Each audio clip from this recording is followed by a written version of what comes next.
Every night, just as the house settles into silence, and the wind begins to brush softly through the dried branches outside, my mother wakes up again. She doesn't turn on the light. She doesn't call for anyone. She just sits quietly on the edge of the bed, hands resting gently on her lap, eyes gazing into the darkness. And the wall clock points to exactly 3:02 a.m.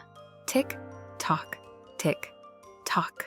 The sound of the clock hand echoes like a quiet, lonely melody, a song only she can hear. Nothing unusual happens, no nightmares, no loud noises, just her body waking up on its own, as if someone had whispered her name from the invisible world. The next morning, even before the first sunlight touches the kitchen floor, she looks at me exhausted. "Sweetheart, why do I always wake up at 3? I don't understand. It's like my body forgot how to fall back asleep." That sentence planted a quiet worry inside me. Maybe something inside her, like an internal clock, was out of sync. And if that's true, is there a way to gently reset it without medicine? My mother always went to bed on time. Every night at 9:00, she folded the kitchen towel, turned off the living room lights, and went to bed like a perfectly timed old clock. But still, she never slept through the night. At exactly 3:00 a.m., she would wake up, no alarm, no noise, just a strange feeling as if someone had cut her sleep in half. She said, I open my eyes, see the clock. I know it's not morning yet, but I just can't sleep again. My mind is calm, but my body won't stay still. She would lie still for 10 minutes, then 20, then slowly get up and pour herself a warm cup of tea. From 3 to 5 a.m. time drifted by like smoke, silent, unnoticed. In the morning, she got up as usual, but her eyes were dull hands, slightly trembling as she held a spoon. She couldn't remember the name of the neighbor's kid. Her words came slowly, like her brain had to walk a long path to find each one. That's when I started to worry, because technically she had slept 6 hours. But her body didn't feel rested, it felt unfinished, like a play that never reached its final scene. I started to dig deeper and discovered something important. 3 a.m. is the deepest point in the natural human body clock. It's the time when we're supposed to be in our deepest sleep. But if we go to bed too early or on inconsistent schedules, our brain may misinterpret the signals and think it's time to wake up. It activates the body even if it's still dark, even if the heart isn't ready. Simple explanation. We all have an invisible clock inside our circadian rhythm. It tells us when to eat, rest, sleep. But if we sleep too early, 800, some days 9:30 on others, or keep bright lights on right before bed, that clock goes out of sync. And then 3:00 a.m. becomes a door that opens not to peace, but to unwanted wakefulness. I looked at my mother sitting by the window at 5:00 a.m., tea in hand, eyes quietly lost in the empty yard. She didn't complain. She simply lived through each shortened night without knowing why. I thought of people watching this video. Maybe you too have woken up at 3:00 a.m. and quietly asked yourself, why this hour again? If you're like my mom, you are not alone. Maybe your body isn't broken.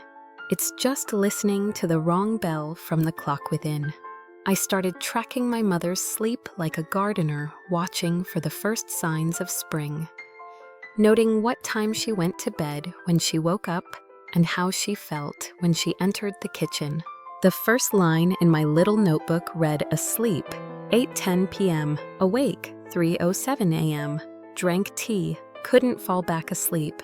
The third line, asleep, 8:00 p.m., awake, 3:00 a.m., silent, tired. I paused. A pattern was taking shape. The earlier she went to sleep, the earlier she woke up. And when she woke, it wasn't because she wanted to. It was because her body thought the night was over. So I gently asked Mom, can we try something small? Just go to bed at exactly 9:30 p.m. every night. Not earlier, not later, like a little promise to yourself. She looked at me, eyebrows raised. You mean sleep time changes how I sleep? I nodded, saying nothing more, because I knew it's not logic that changes people, it's experience. That night we tried. At 8:00 p.m., I turned off all the white lights in the house. Instead, I lit warm amber bulbs like the last piece of sunset still glowing. No TV, no phone, just soft music and the sound of a kettle quietly bubbling. I poured her a cup of warm water. No tea, no caffeine, just warmth and silence. She didn't say much, just sipped quietly in the soft golden light. At 9:30 p.m., she walked into her room. No complaints, no mention of what if I can't sleep. Just a gentle close of the door, like folding a page, after reading the most peaceful line.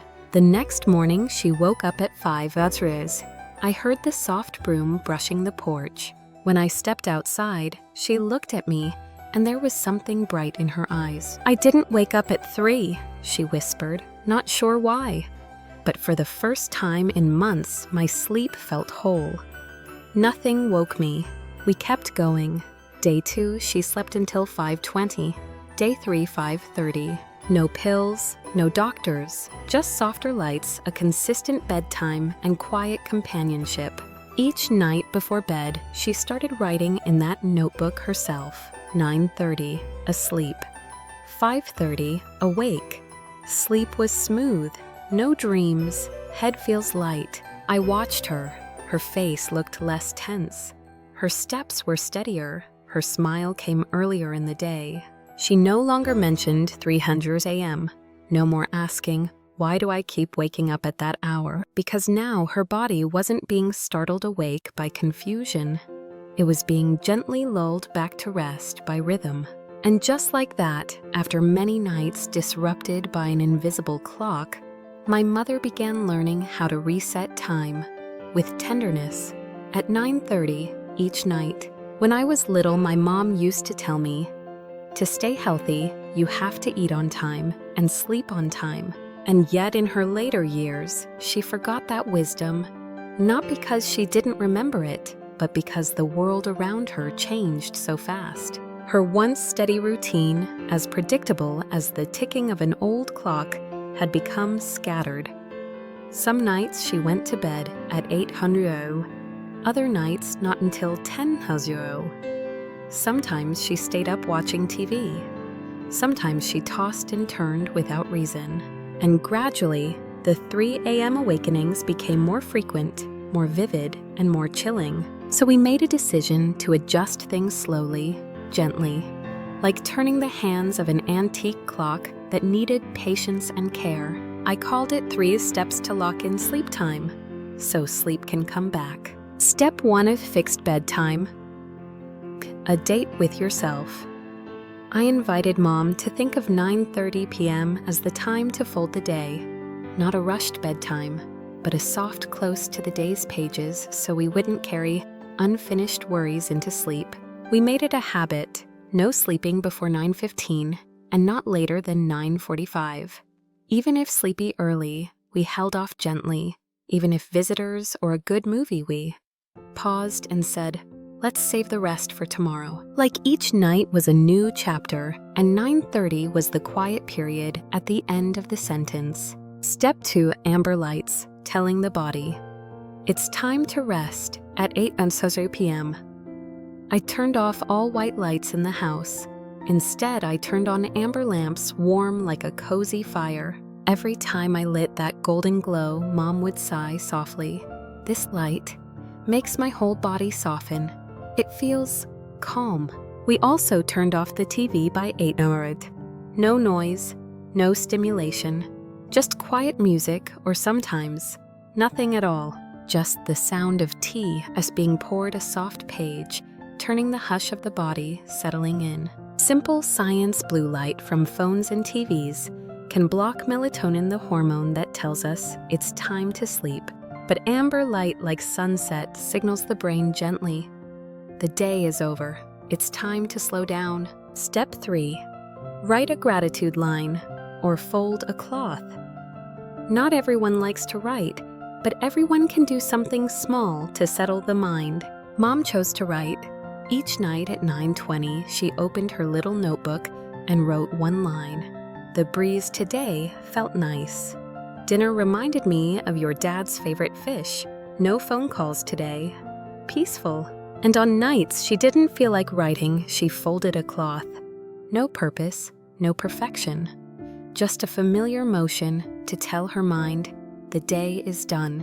We can rest now. Gentle explanation. These little rituals, writing, folding, pouring tea, are like anchors for the mind.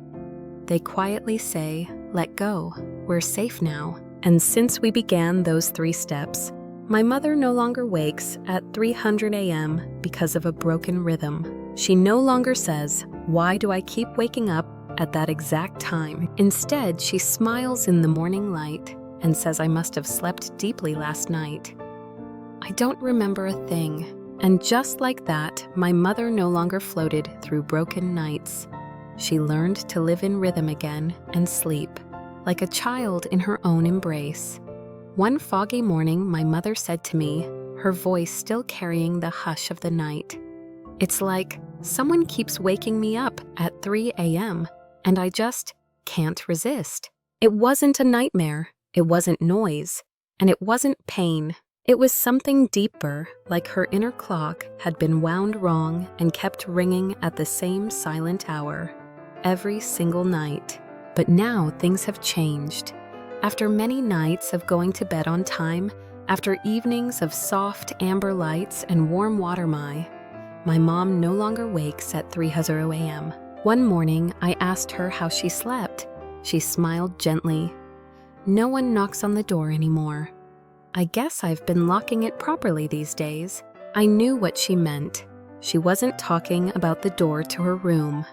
She meant the door inside her body, and mind the one that used to swing open too easily because there was no rhythm, no soft closing. See, sleep isn't something we can force. The harder we try, the more it slips away.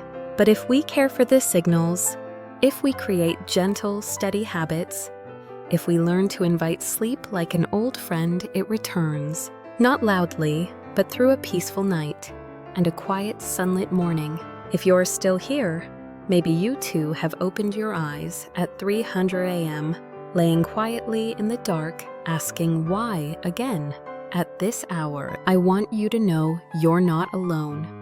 My mother felt the same, and many others just like her, just like you, are now listening to their bodies again, relearning how to sleep one small step at a time. So tonight, I invite you to try just one small thing. Choose a consistent bedtime, not too early, not after 9:30. Turn off the TV and your phone at least 1 hour before that. Swap out bright white lights for soft amber ones. Let your body know the day has ended. Drink a cup of warm water. Nothing fancy, just calm.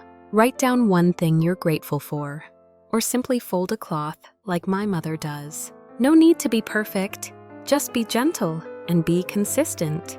Mom opening the curtain in the morning sunlight, warming her face. No yawning, no grogginess. Her arms stretching softly like a tree, welcoming the morning light. Sleep better after 70. Sometimes it starts with a little rhythm and a little kindness to yourself. And if tomorrow morning you wake up not at 300, but with the sun just rising, with a quiet mind and rested eyes, come back here and tell me what helped you sleep again. Because I believe when sleep returns, it brings with it many gentle gifts, especially when we learn to welcome it back with love.